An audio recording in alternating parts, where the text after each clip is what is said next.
America જતા ગુજરાતીઓને ફ્રાન્સમાં અટકાવવા મુદ્દે સીઆઈડી ક્રાઇમની તપાસમાં 66 ગુજરાતીના નામ સામે આવ્યા છે. મહેસાણા, ગાંધીનગર, આણંદ અને અમદાવાદના મુસાફરોની પૂછપરછ કરાઈ છે. મુસાફરોએ ધોરણ 8 થી 12નો અભ્યાસ કર્યો હોવાનો તપાસમાં ખુલાસો થયો છે. 60 થી 80 લાખ રૂપિયા આપી અમેરિકા જવાના હતા. લોકલ એજન્ટ મારફતે અમદાવાદ, દુબઈ, નિકારાગુઆથી અમેરિકા જવાના હતા. અમદાવાદ, મુંબઈ અને દિલ્હીથી દુબઈની ફ્લાઇટ કોણે બુક કરાવી તે દિશામાં પણ તપાસ થઈ રહી છે. સીઆઈડી ક્રાઇમે 66માંથી 55 લોકોના નિવેદન લીધા છે. કેટલાક એજન્ટના નામ સામે આવતા પોલીસે ચક્રો ગતિમાન કર્યા છે.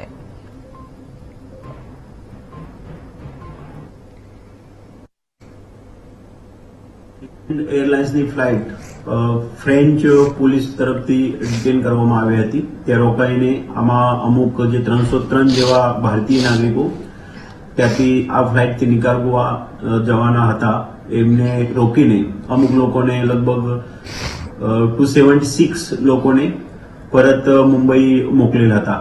આમાંથી જે અમારા જોડે ગુજરાતની પેસેન્જર્સની લિસ્ટ છે 66 એ તમામ ગુજરાત પોલીસ તરફથી વેરીફાઈ થયેલા છે અને તમામ લોકો આપણા ઘેર પરત પહોંચેલા છે.